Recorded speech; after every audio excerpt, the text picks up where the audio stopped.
Hello, everyone. I'm Jean Krasno, and I'm here today with Miss Virginia Gamba. Most recently, Miss Gamba was the special representative of the Secretary General for Children and Armed Conflict, and now she is a candidate for Secretary General. Ms. Gamba, welcome, and congratulations on your candidacy.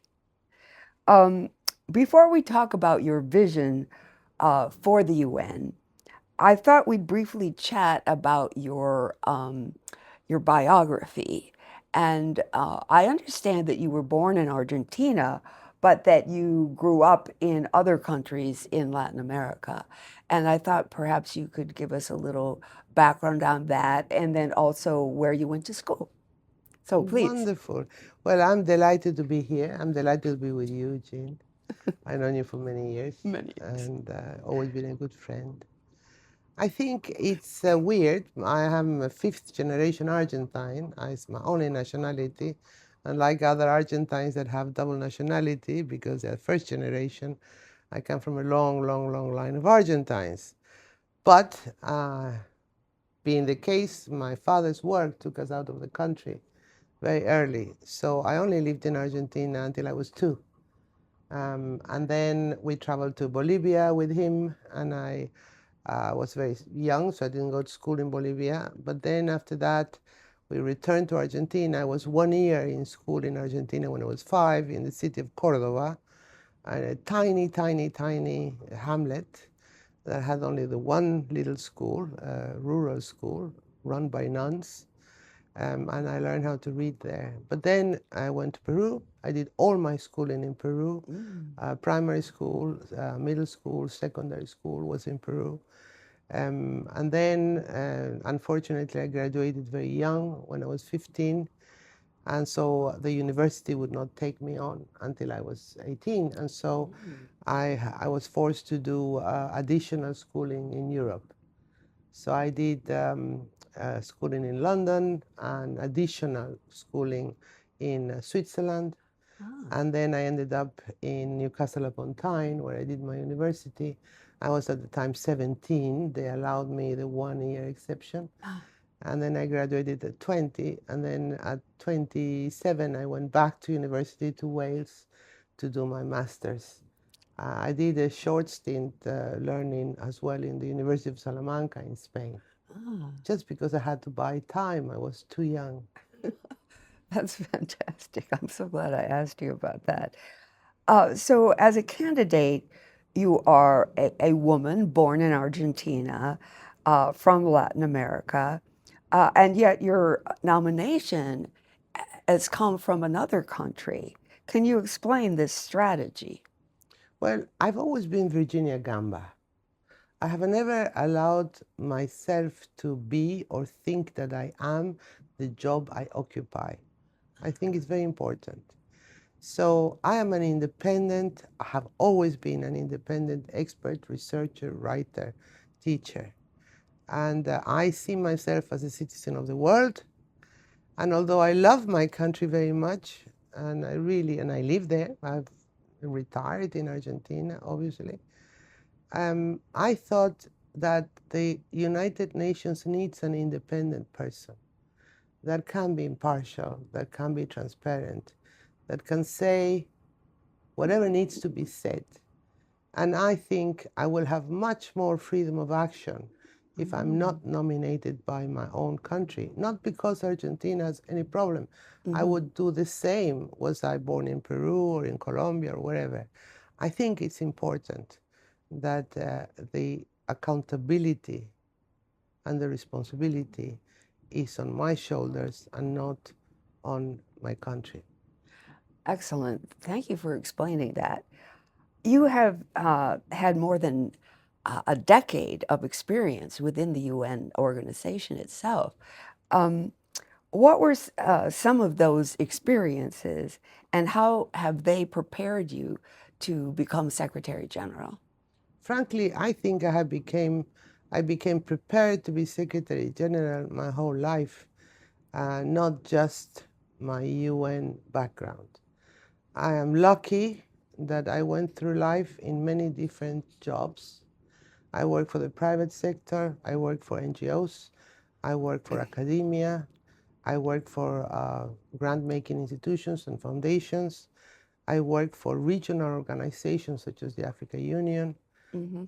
I lived in many continents. I lived 10 years in Africa, I lived 10 years in Europe, I lived 10 years in the United States, in many cities, Chicago, Washington, New York. And I'm a late comer to the United Nations. I only have about 15 years experience within the United Nations, but those 15 years were all at senior level. So although I started my work at the UN at the director level, a D2 level, I was very quickly promoted to Assistant Secretary General and then Under Secretary General. And I think for the last 8 years, I have been Under Secretary General. I think it's the longest serving Argentine individual at that level. And I've gone through several Secretary Generals in their cabinets. And I think that's what prepares me very well, because I've seen the ups and downs of the organization. I have worked in many different departments of the organization. So I have been moving laterally as a professional, a little bit like Kofi Annan did. So I get to see a little bit of everything, more than just one job. I get to see the organization, the institution. And I've held both administrative posts, like a D2 is always administrative. It's not substance, it's administrative. But as soon as you get to the Under Secretary General and Assistant Secretary General, it becomes more political while still being accountable for management. That's where the buck stops. So I think I am very well prepared because I understand the crisis the United Nations has gone through over the last 15 years. And you were in the Office of Disarmament, and you had a very high-level position in investigating the use of chemical weapons in Syria. Yes, and I think that was possibly my real baptism of fire, because no one had ever done that job before. There were no precedents. There was nothing I could quote as being a precedent to do the job I was forced to do, because once it is a Security Council resolution, it's legally binding, and you have to implement it. And I started it from scratch. It was a really tough job, but it taught me the dynamics of the Security Council like nothing else. Yes. And although I have been working with the Security Council nonstop, at least on a monthly, if not weekly basis, with all its members for the last 8 years, it was the 2 years where I was beholden to a Security Council job that was created by the Security Council. And I was the first incumbent of that job. That really opened my eyes as to the dynamics of the Security Council. Yeah, a very tough job. And I knew you then, and we met several times and interviewed you on that issue. Now, what prompted you to run for Secretary General? I think whatever I say is going to sound hypocritical, because I think people in their minds consider the job of Secretary General as some type of prize. It's a little bit like, you might think Nobel Peace Prize, something. For me, it never was a prize, least of all now. I think it's a burden. I think it's a huge burden. I have never seen a Secretary General that does not age substantially the minute they take on that job. So for me, it was, I know it's a burden. I know possibly it's the worst possible time to apply for that position, because there's a lack of credibility, a lack of funds, a lack of power, a lack of authority right now. And the world is changing. There's a lot of violence. You are in the public sphere. There's a lot of media. And there's a lot of myths about where people are and what's happening. And I retired about 6 months ago. I retired in August 2025, in the middle of this massive crisis. And although I am incredibly happy in my retired life, I have a house, I have my family with me. I am very happy, very happy. I'm writing books again. I've written 40 books, and at last I can write books again, because you cannot while you are in the UN system. So, under all perceptions, I would be happier if I just stayed in retirement out of all the political mess and the financial issues. Doesn't attach to me. But I simply could not walk away from an obligation. Mm-hmm. And I consider it my duty. Mm-hmm. And I would have considered my duty, I think, only in this particular circumstance. It just happens that I'm an expert in crisis management. Yeah. Yeah. I come from the field of strategic studies. I'm an expert on peace, security, mediation, negotiation, and de-escalation of crisis. That's what I enjoy. That's what I know how to do.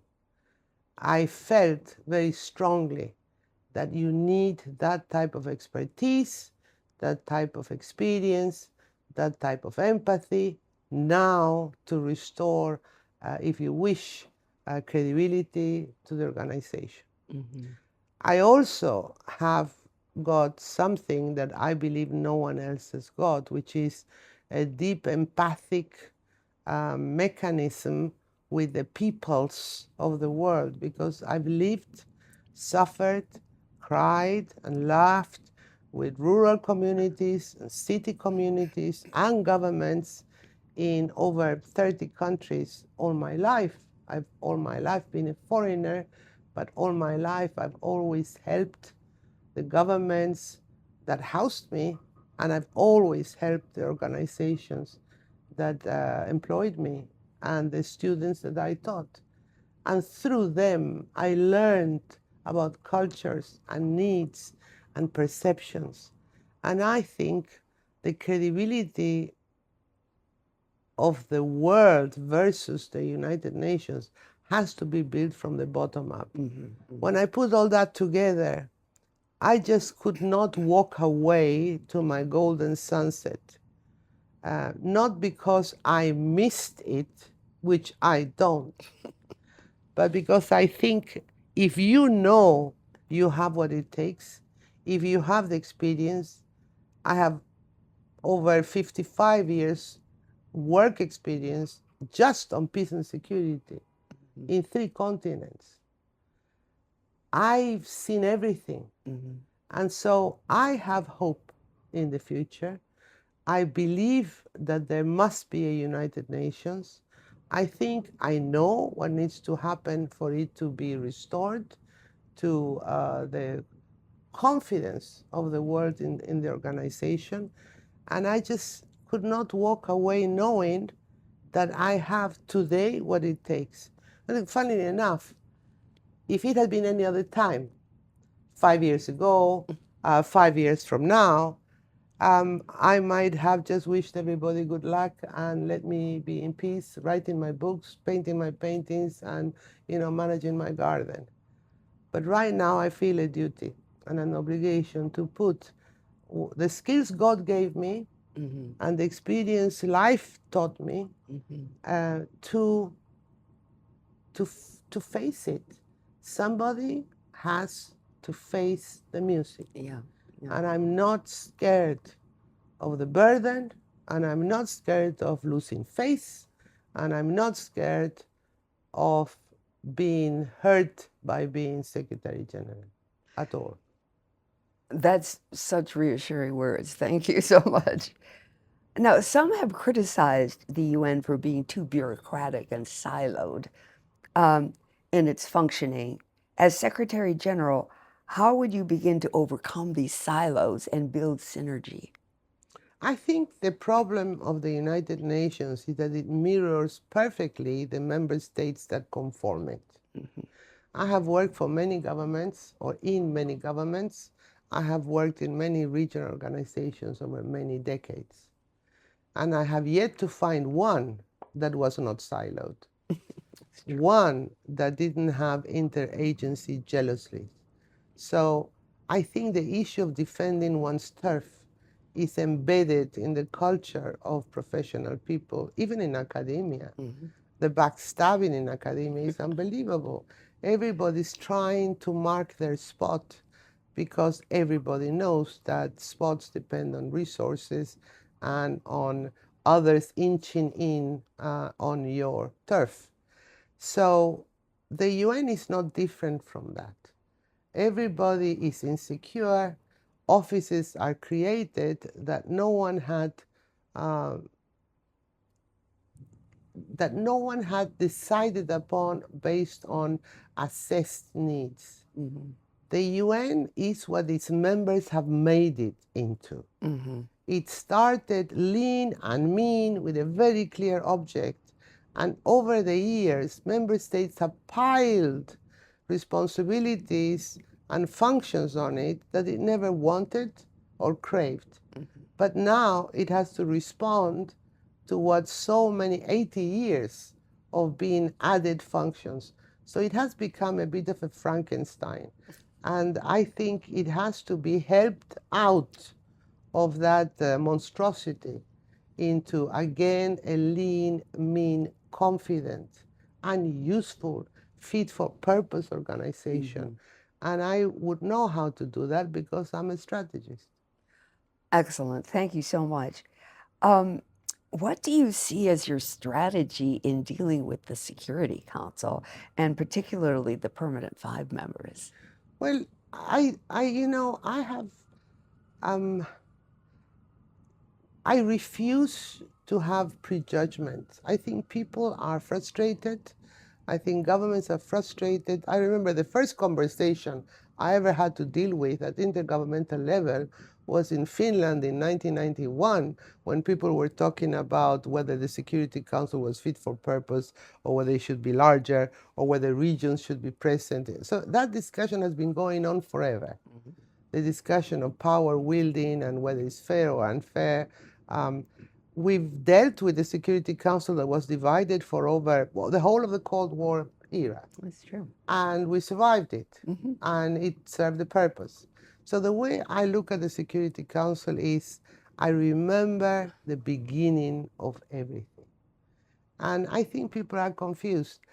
Depends on what the narrative is. And people choose narratives because you interpret facts according to your own best interest, obviously. People like to think that the Security Council emerged and the UN itself emerged because of a bunch of winning countries that won a war. That's not true. I think the UN emerged, and the Security Council as its executive body really emerged because of the shame of not having been able to stop the Second World War. The shame of sitting on top of millions of bodies. And it's very clear, if you read the charter with the eyes that you should read it, you will see that there were countries that survived the war, that promised the people of this planet that they would prevent another such war. And the Security Council is supposed to be in charge of that. So I have no problem dealing with the Security Council. I believe that the object of the Security Council is that of prevention of Armageddon. And I think they still should do that. So I know how to deal with the Security Council as long as the Security Council remembers its roots. And perhaps what they really need is someone to listen. I'm a good listener. And someone that is old enough and experienced enough that can tell them, well, you know, this was tried before, it didn't go very well. Perhaps you should do something else. Not tell them what to do, but be an advisor as possible and as required. But I would have no problem whatsoever in dealing with the Security Council as this. Some secretaries general see their role as behind the scenes, and others use the media to reach out to the public. How do you plan to work with the media? The world changes. The world is not static. Tomorrow is different from today. So you have to move with the times. There are particularities of this age that need to be taken into account. Social media, communications, even artificial intelligence and all the scary stuff that brings with it, but the technology alone, the communications, the power of communications today are such that you can no longer have the choice of operating behind the scenes with no one knowing. So for me, it's very important to incorporate the media. It's very important to be transparent and truthful and to inform the people. It's almost like writing a story. You tell people what you're going to say it, and you tell them what you said. It's a classic method of writing a good article. And that's how I would take it. I think there are moments when clearly negotiations need peace and quiet. Negotiations need a safe space to happen with no leakages. You must have that sacred space where commitments, compromises emerge, where there are win-win situations that emerge, that is in no one's interest to see the blow by blow of how you got there. At the same time, it is unreal to think that you can do this in a totally closed communicational space. So for me, I would do both. I would always choose the space for quiet discussions and mediation, but also find a way in which you can also inform and keep the public at large that is worried. Yes, There's no right. reason to have people worry when one is trying to resolve something. Ultimately, we're all part of a solution, not all part of a problem. Well, thank you so much, Ms. Gamba, for sharing your time with us today. I'm Jean Krasno, faculty member at the City College of New York. Please check out our website, the campaign to elect a woman secretary general, at www.womansg.net. Thank you so much. Thank you all. Thank you.